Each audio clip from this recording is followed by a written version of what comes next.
Hi, I'm Rich Miller. At Virtua, we believe citizens need to be informed about the important healthcare issues affecting their lives. That's why we're proud to support healthcare programming produced by the Caucus Educational Corporation and their partners in public television. Funding for this edition of One-on-One with Steve Adubato has been provided by Virtua, Bloomfield College, offering small classes and big opportunities since 1868. PSC&G, committed to improving New Jersey's economy and strengthening its communities. Horizon Blue Cross Blue Shield of New Jersey. Cone Resnick, Accounting, Tax, and Advisory, where forward thinking creates results. Fedway Associates, and by the law firm of Gibbons, P.C. Promotional support provided by NJ.com, Small News, Big News, True Jersey, and by NJ Biz, All Business, All New Jersey. This is One-on-One. When you first heard that they were doing Charlie Rose and Gayle King, didn't you go, what? People like laughing at others, so I don't mind if the other is me. See, you go right into the character. That's what it is. I'm bringing families together a half an hour each week. Man, I'm doing something special. And so I do feel successful.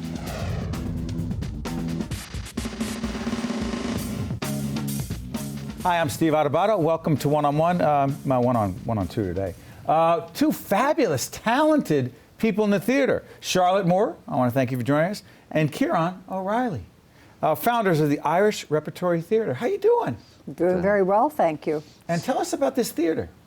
Well, we started in 1988, didn't we, Ciaran? We did. We started in 1988. What are you checking with him for? You know when it started. Because I'm bad with dates, and he's not.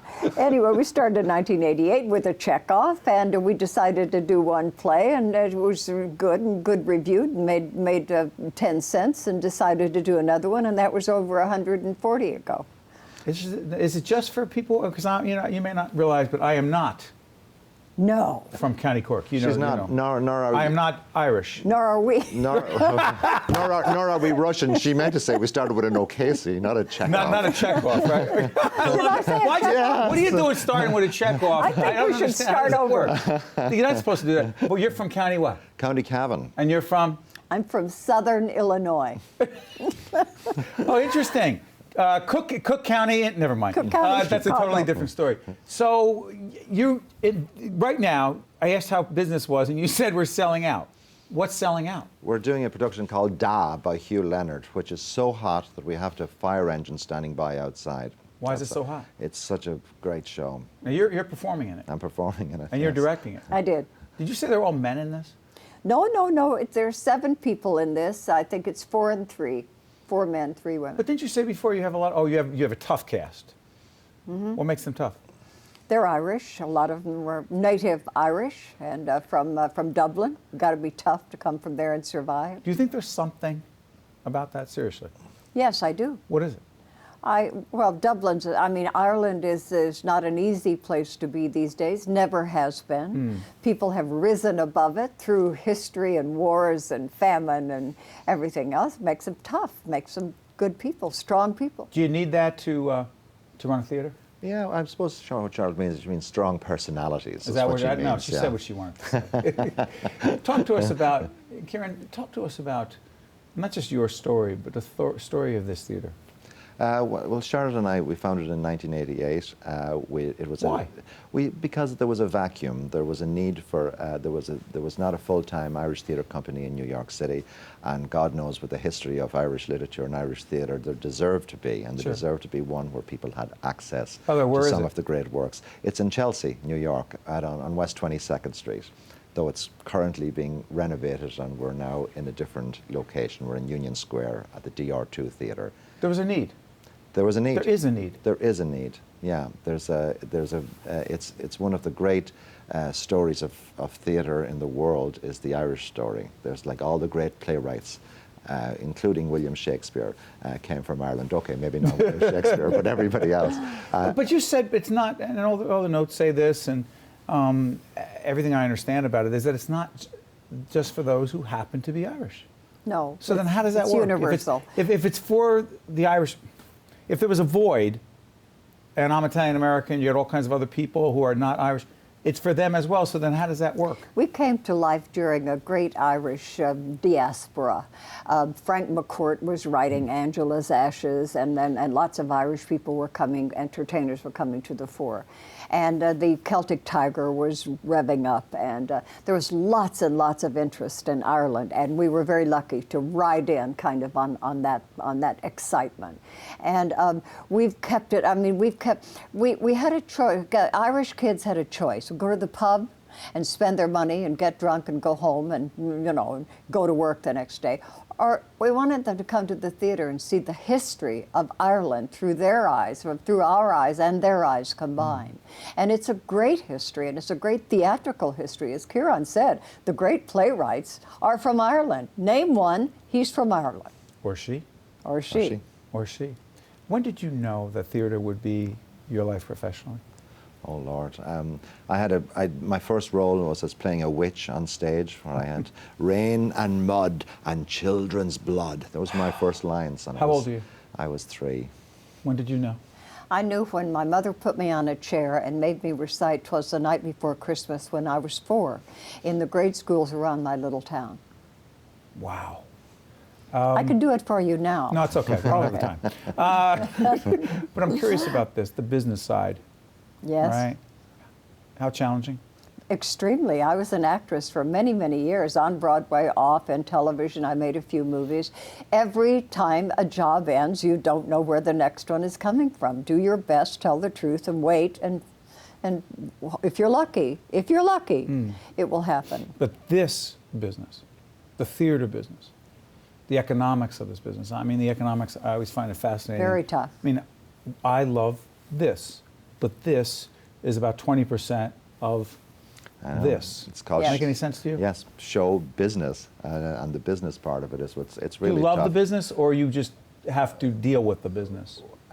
Business? I'd say I don't absolutely love it. It's not my first love. Our first love is the performance Yes. and the actual. But then it's a huge part of it. It's a huge component. It has to happen. Describe the business. So the business is finding people to support a not-for-profit organisation, which it is, because theatre defines not-for-profit, and it needs the support and it needs the help, but it also needs the need.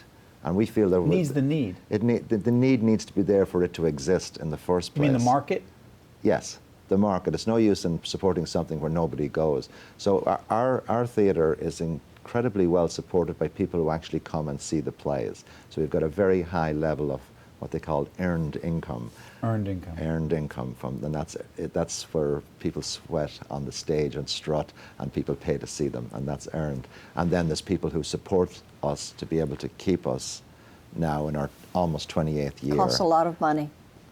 Costs a lot of money. And you don't pay big money for people to No, perform? we don't. We can't. But they love it, and so they come. Wonderful people, talented people, some names, lots of names. They want to come and be on the stage and do serious theater, so they come to us. For the art? Yes, indeed. One more question on the business side. We were talking about getting people to be there, and you told me it was sold out, the play again, which is called? Da by Hugh Leonard. I don't know why we're plugging it because it's sold out. But what's interesting about it is we talked about social media, and you said that your audience, does it skew older? We do serve an older population who come to us, but So if it skews older, and then you got social media, is there a disconnect there? Well, we're trying to connect. Every day we're trying to connect on Facebook and on Twitter and on the internet, and we use all of those things. I don't know much how to use them myself, but they are used by our gang, our office. You have to use everything, don't you? we Yes. do. It's everything. It really is. It's hard, you know. Copy If you don't, and you're lost. media. Yeah, and real quick, the renovations, how are you paying for that? We're getting huge support from the city of New York, All right. who are doing the bulk of that. So When's that going to, we're looking at it real quick before I let you out of here, when's it going to be done? we're going to be done by 2016. By 1 year from now, we will be back in our. And we're again on in Chelsea, in Chelsea, 22nd Street. 22nd Street between 6th and 7th Avenue. Charlotte Moore, Sir, Ciaran O'Reilly, not related to Bill. over at the Fox News channel? No. Even though your politics is exactly the same. I'm joking. Not that there's anything wrong with that. The founders of the Irish Repertory Theater, thank you so much for joining us. Thank you very much. We wish you nothing but the best. Even though I'm Italian-American, we wish you, the Irish, nothing but the best. You get over there and see it. Okay, okay. Boy, you're very pushy. Stay with us. We're right back right after this. That was good stuff. To see more one-on-one with Steve Adubato programs, visit us online at steveadubato.org. If you would like to express an opinion, email us at info@caucusnj.org. Find us on Facebook at facebook.com/Steve Adubato PhD and follow us on Twitter at Steve Adubato. WFMU is radio for the people who were picked last on the basketball team, for that one person who didn't go to the senior prom, for the misfits and malcontents, the slackers, hobos and dreamers, the musicians, artists, weirdos, onanistic shut-ins, mutants, and all other people who are clearly not working up to their potential. Join us, won't you? It doesn't hurt. Good stuff. That's Ken Freedman. General Manager and Program Director of WFMU, the longest-running independent free-form radio station in the country. How you doing? Good. That is from a documentary called Sex and Broadcasting. What's up with the name of that, by the way? It's named after the Bible of Community Radio, which was first published in 1970, a book called Sex and Broadcasting, which has nothing to do with sex, but the author's mother recommended that he put the word sex in the title to help sell copies. Smart. Yeah. Tell us about your station. Well, WFMU is a freeform station that's been on the air for 56 years. It's kind of become a New Jersey and international institution. We'll play anything from Balinese rock and roll to hand-cranked Edison cylinders, to improvised comedy, to sound collages, to just about anything that makes a sound. So, in the world of formats, branding, niche, whatever, you guys don't fall into any of that. No, we fall in between the cracks. We are the cracks. And you survive how? Economically? Because last time I checked, we have to keep these lights on, and so do you. So how do you do it? Pretty much the same way. We do one pledge drive a year. We're fortunate that we only have to do it once per year as opposed to 3 or 4 times a year. It's got to be more than that. I mean, that's the way you bring your money in? Yeah, just once a year. Big grants, sponsorship? No? We do get some grants. We turn down any kind of income that has strings attached to it. But strings meaning? Anybody who's going to try to push our programming or a philosophy in one way or another. If it's really no strings attached money, we'll take it. But the other way you do what you do, and we were just talking about this before we got on the air, is most of your DJs, all of them, in fact, except as you just told me, your morning drive time person, do it on a volunteer basis. Yeah. Because? We couldn't possibly afford to pay people. It's a pretty shoestring operation, considering everything that we're doing. If I had to pay people, we'd go out of business. But by the way, tell folks where they can find it. We're on the internet at WFMU.org, and in the New Jersey, New York metropolitan area, we're at 91.1 FM. Okay, so those who are DJs, you're not in any way, you don't have a shortage of people who want to be on the air. No, there's a long waiting list. So there's a long waiting list of people who want to be on your station, on the air as DJs. They're not getting paid because of the freedom that they get. Because WFMU is not, there's not only a great deal of freedom, but we actually encourage people to take chances and to try things that nobody else would try and to experiment with the format of radio. Ken, so whose idea was this in the first place? Well, freeform radio is an idea that's been around, since the late 40s. No, this station, though. The radio station? Yeah. Like, who sat there and said, yeah, there's freeform radio, but we're going to do this, and this is where we're going to do it? And where did it start, by the way, physically? It started on the campus of Uppsala College.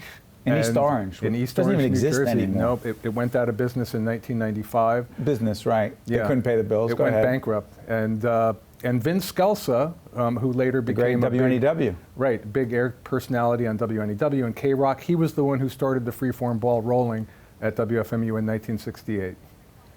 Okay, and so the music that is played, does it matter what listeners want to hear? Yes and no.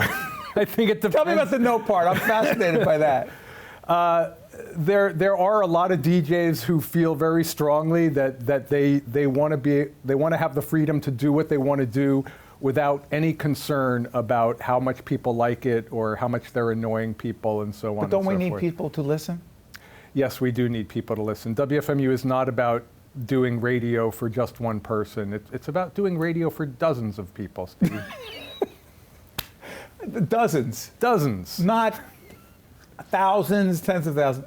So let me ask you this, the PBS world we live in.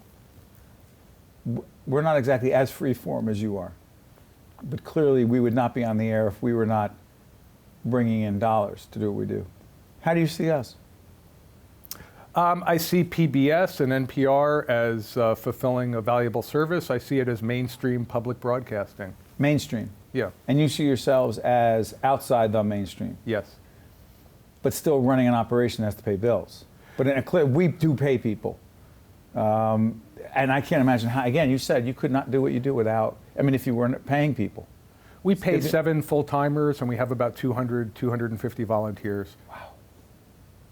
All part of your team. Let me ask you, you got into this business.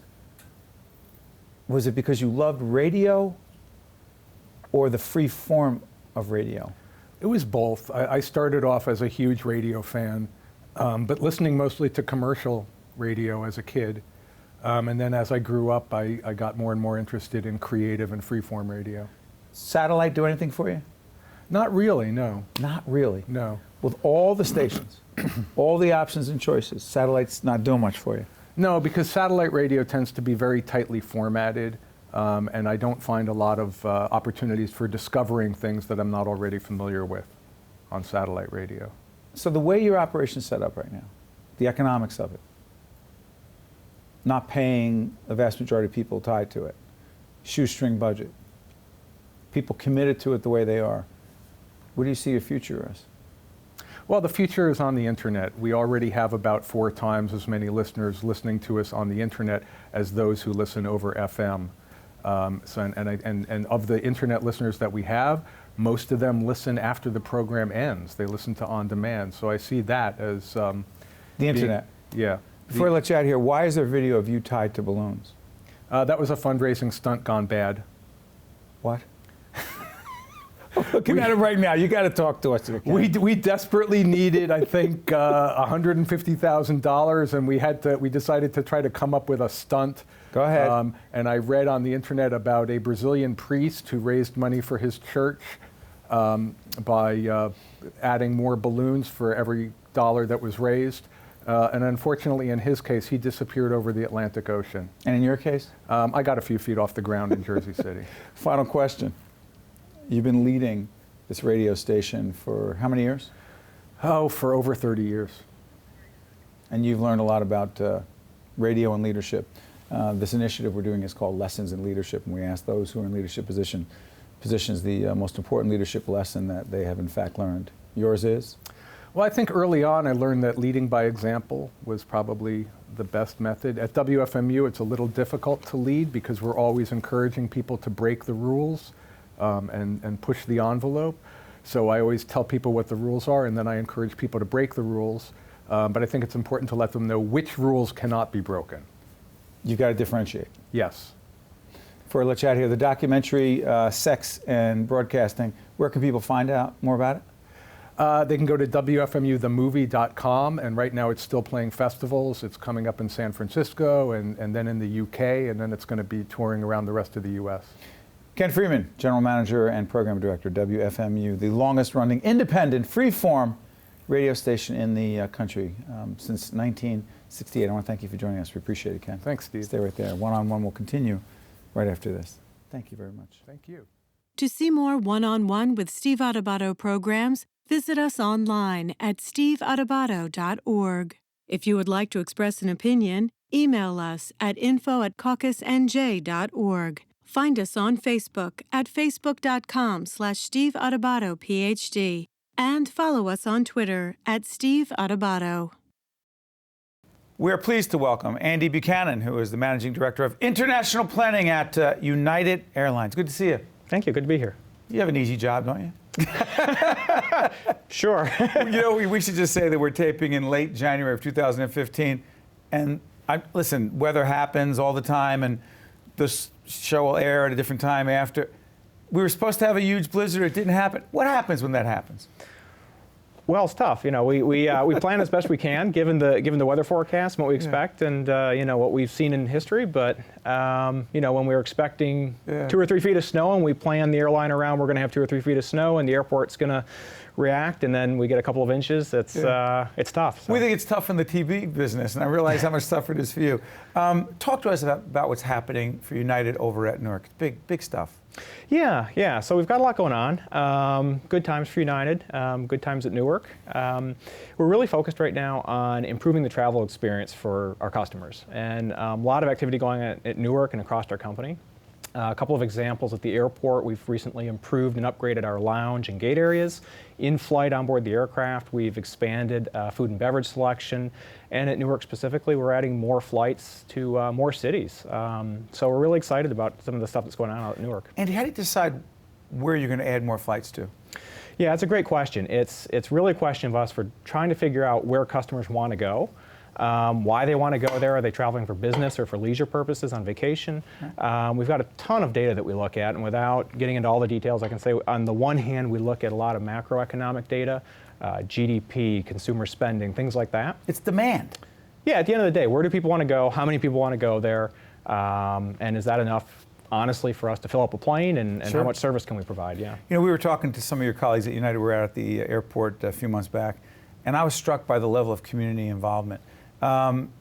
You support a lot of organizations. You're actually the official airline of the New Jersey Performing Arts Center, but you also support the Newark Museum, Lincoln Park Music Festival, the New Jersey Food Bank, the Greater Newark Conservancy, Newark Beth Israel Newark Beth Israel Hospital, which is part of Barnabas Health, which we partner with as well. So many different organizations. But the other thing you guys do, we're actually going to show some video of this, the fantasy flight to the North Pole. What is that? Right. Fantasy flights are great. So that's something we've been doing as a company for many years now, and we're really happy and thrilled to be able to launch that out of Newark in 2011.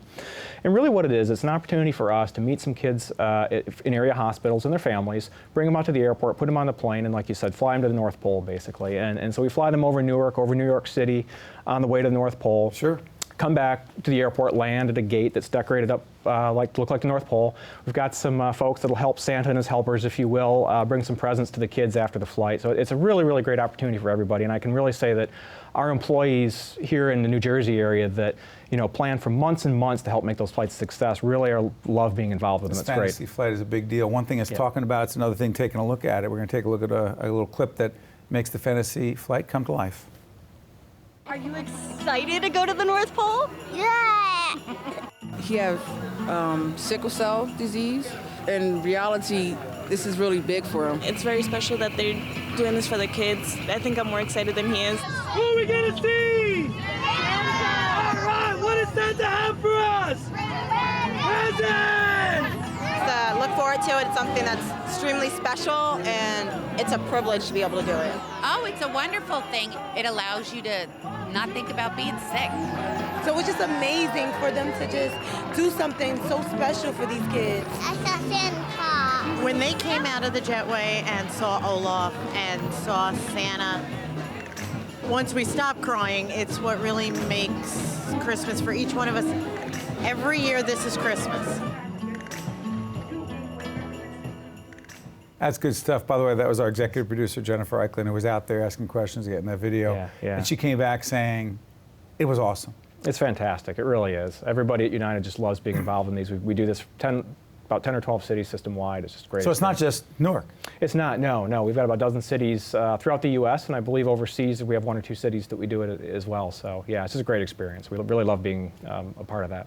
Let's talk about the international side of things. I told you that actually we're fortunate enough to be going on a trip, my wife and I, internationally soon with you guys. Yeah, thank you. Talk about the international side of things. Describe it, your job. Yeah, so what we do is really strategy development, and what we do, like I was saying a moment ago, is really think about where do people want to go, why do they want to go there, because if you're traveling for business or you're traveling for leisure, you might have different needs, and we think about that as we're changing the network around as we offer service. Are you adding? What are you adding? internationally? Really all over. I have to tell you, the international growth story right now is really good. Why? Well, some of it's, I think, a little bit of, we're seeing a little bit of resurgence in the U.S. Demand, but we're also seeing a lot of growth overseas as well. And so, Asia Pacific continues to be a really interesting story for us. Really?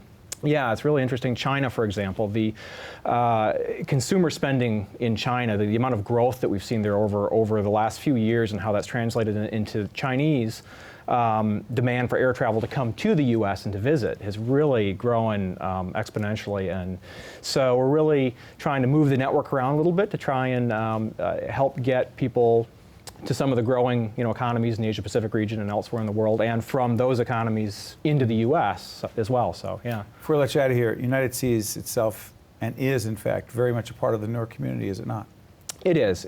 We really pride ourselves in being part of the community, supporting all the communities that we serve, and like you said, Newark's certainly no exception to that. And we're very proud, and I know the 12,000 New Jersey-based employees that we have are very proud to be part of the community and to help give back when they can. Before I let you out of here, a quick question. We've been asking leaders this question, and you're clearly a leader. Put you on the spot. Sure. Most significant leadership lesson that you feel you've learned in your high-pressure job is? Teamwork, honestly. Maybe a bit cliche, but I would say the power of teamwork. And the reason I say that is because I'm part of a relatively small group at the company, but to execute on the plans and the ideas that we have requires the full force of tens of thousands of people across the company. And so without the full team of the company pulling together and moving in the right direction, we just wouldn't get anything done. So. And people confused and think they could do it themselves? Yeah, usually doesn't go very far, right? I'm sure we can all appreciate that. Yeah, listen, I want to just tell everyone again that Andy Buchanan is the Managing Director of International Planning at United Airlines, the official airlines with our partners over at the New Jersey Performing Arts Center in Newark, one of the best performing arts centers in the country. I want to thank you, Andy, for joining us. We appreciate it. Happy to be here. Good stuff. Thank you. Appreciate it. One-on-One with Steve Adubato has been a production of the Caucus Educational Corporation, celebrating over 25 years of broadcast excellence.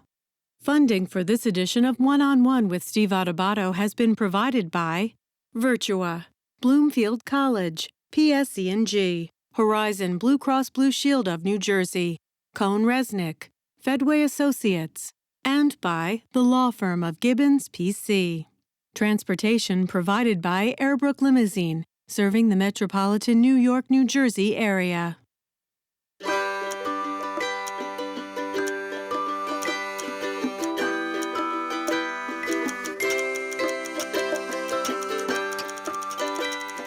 When you suffer from chronic hip pain, you start counting every step.